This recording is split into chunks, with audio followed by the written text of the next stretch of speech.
Oi, gente, tudo bem?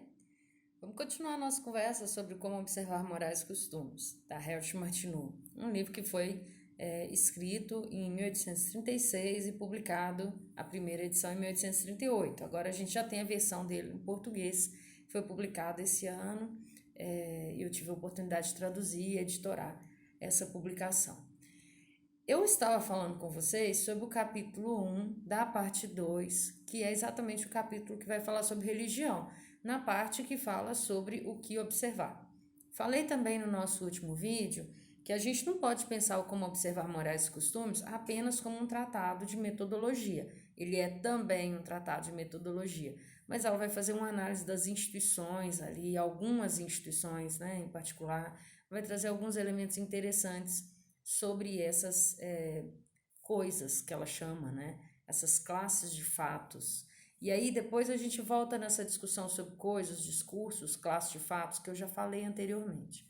É só você olhar nos vídeos, se você estiver assistindo esse, né, como o primeiro vídeo da série, então volta lá no vídeo 1, porque está na sequência de leitura do livro.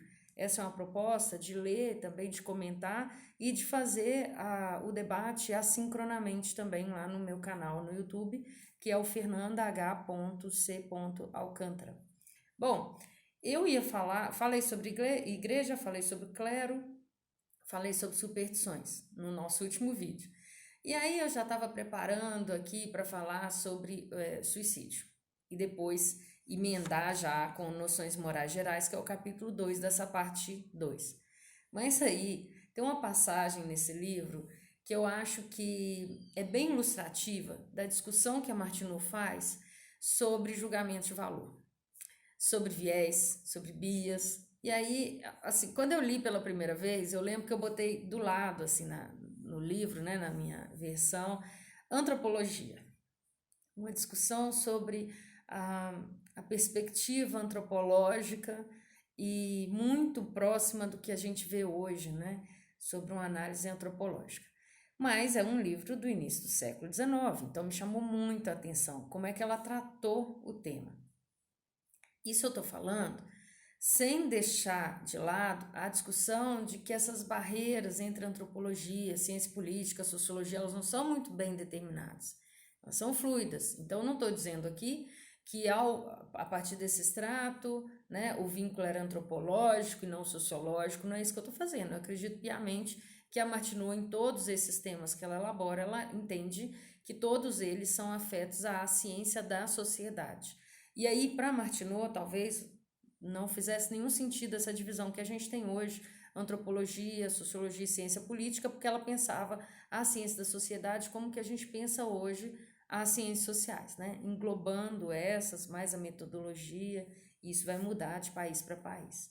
Bom, então, ao invés de a gente ir para a página 113, eu vou ler um trechinho pequenininho, que está lá na página 112, no finalzinho dela, para a gente poder fazer um debate sobre essa questão do julgamento de valor. Num artigo que eu publiquei recentemente, a minha discussão era se a Martineau ela escorregava na própria orientação que ela dava sobre pesquisa. E aí eu pontuei nesse artigo várias questões, né, que estão postas na obra dela sobre como deve ser o procedimento do observador, e aí em alguns momentos, nessa parte principalmente do que observar, alguns posicionamentos da Martineau. Para chegar à discussão, o fato de que a orientação dela é muito clara sobre a classificação do comportamento social. Então não é um julgamento, é uma classificação. A partir de uma tipologia, que eu já falei com vocês, o método da Martineau, para mim, eu nomeio, né, como tipologia empática relativista, e justifico isso nesse artigo. É um artigo que foi publicado por uma revista de Porto Alegre, que é uma revista muito interessante, que é a revista Estudos Ibero-Americanos, né? E que fez um dossiê sobre o papel das mulheres. Bom, vamos lá. Esse vídeo nosso, então, é o vídeo 12, né? E eu vou ler um trecho da página 112. Lembrando que nós estamos fazendo os vídeos sempre na sequência. Depois disso, a gente começa a falar sobre o suicídio no vídeo 13, tá bom? Vamos lá.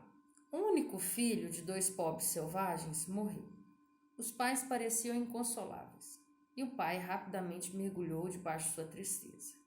A partir do momento de sua morte, a mãe estava animada.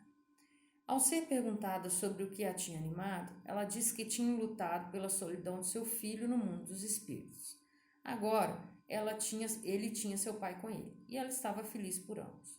O que um espírito divino de alto sacrifício é aqui, mas existe raramente uma superstição sincera, entretida, que não conta como uma história tão simples. Aqueles que expressam medo indicam abatimento moral, maior ou menor.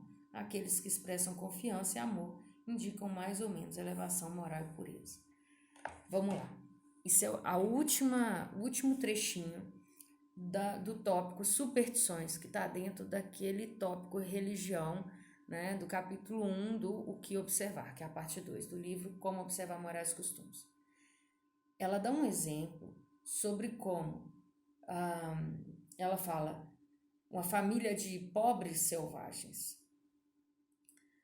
Ela vai dar esse exemplo a partir da ideia de como eles se relacionam com a crença na vida após a morte. E aí ela passa a história, né? Foi muito difícil traduzir esse trecho, eu tive uma discussão bem profunda com o revisor técnico, porque foi muito taquigráfico, assim, ao falar como se a gente soubesse da história. Martineau, às vezes, ela é muito seca, né? Às vezes, na maioria das vezes, eu tô até gaguejando, né? Na maioria das vezes, a Martineau não tem gordura no texto. Isso não é uma característica dela, ela escreve muito bem. Mas em outros momentos eu acho que ela é seca até demais, ela corta a gente, né? A gente fica sentindo a falta de mais um elemento ali. E ela deixa para que a gente interprete, o que pode ser um sofrimento em alguns momentos, né? Bom, então ela está dando esse exemplo para dizer assim, olha, nada é tão simples de ser interpretado. A mãe perde o filho e ela sofre com a perda do filho. Agora, o motivo do seu sofrimento tem a ver com a crença que ela tem sobre a vida após a morte ou a inexistência de vida após a morte, como a gente viu no vídeo anterior, né? Que explicação que eu dou para essas situações, para esse fato que é característico, né, que é vivido numa sociedade de formas diferentes, mas que é inerente à natureza humana, porque lembra-se bem que eu falei logo nos primeiros vídeos que a Martineau vai dizer que existe uma coisa que é única a todos nós, a natureza humana. E o que vai nos diferenciar é a contingência. E essa contingência vai ser determinada por diversas variáveis, né? Lembra muito, quando eu leio essa parte, eu falo sobre isso, me lembra muito a perspectiva do Norbert Elias lá no Introdução à Sociologia, aquele livro que ele publicou na década de 70, né, quando ele vai falar também da natureza humana. Mas vamos lá. Então ela conta de uma mãe que perde o filho e está enlutada por conta da perda, ela sofre com essa perda. Mas o viajante não entende o que é esse sofrimento. O pai fica deprimido e morre logo na sequência. E aí o viajante pensa, bom, agora o sofrimento vai ser maior, porque ela perdeu o filho e o marido, e o companheiro, né? E aí ele percebe, a Martineau vai chamar a atenção, se ele for atento o suficiente, não é uma história simples, porque ele vai perceber que o significado que a mãe atribui àquela passagem da vida para a morte é um significado diferente quando ela olha para a passagem do filho e quando ela olha para a passagem do filho e do pai. Porque na cultura dela, o filho estava sozinho no mundo dos mortos. Então ela chorava pela solidão do filho. E quando o pai morre, ao invés dela chorar pela solidão, pela perda do filho e do pai, ela chora agora um choro diferente, de consolo. Ela se transforma numa mulher feliz, entre aspas, né? Porque ela vai comemorar a chegada do pai e o cessar, né?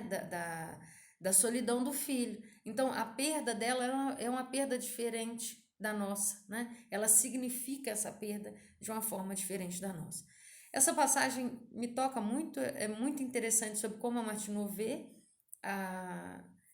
as ações sociais, o comportamento social e a presença das instituições. É um trecho que demonstra muita reflexão e empatia dela com relação a essa observação das diversas sociedades, né? E como é que elas são retratadas, e ao mesmo tempo a reflexão sobre a discussão sobre julgamento moral, viés, bias. Bom, é isso, gente. Eu espero que vocês estejam acompanhando e gostando, espero o retorno de vocês para a gente poder discutir, afinal de contas, é muito solitário também às vezes a gente debater um autor, uma autora que é pouco conhecido e a gente não consegue sair muito da discussão sobre biografia e obras, né? Não entra tanto nas obras e eu tô doida para entrar nas obras, então, por favor, me ajudem a fazer esse caminho, me acompanhem para que a gente possa ter um debate aí colaborativo, horizontalizado, né? E que seja bastante profícuo. Um beijo para vocês e até o próximo vídeo onde a gente vai falar sobre suicídio. Tem lá a análise de suicídio na Martineau, sim, bem antes do Durkheim. Um abraço, tchau!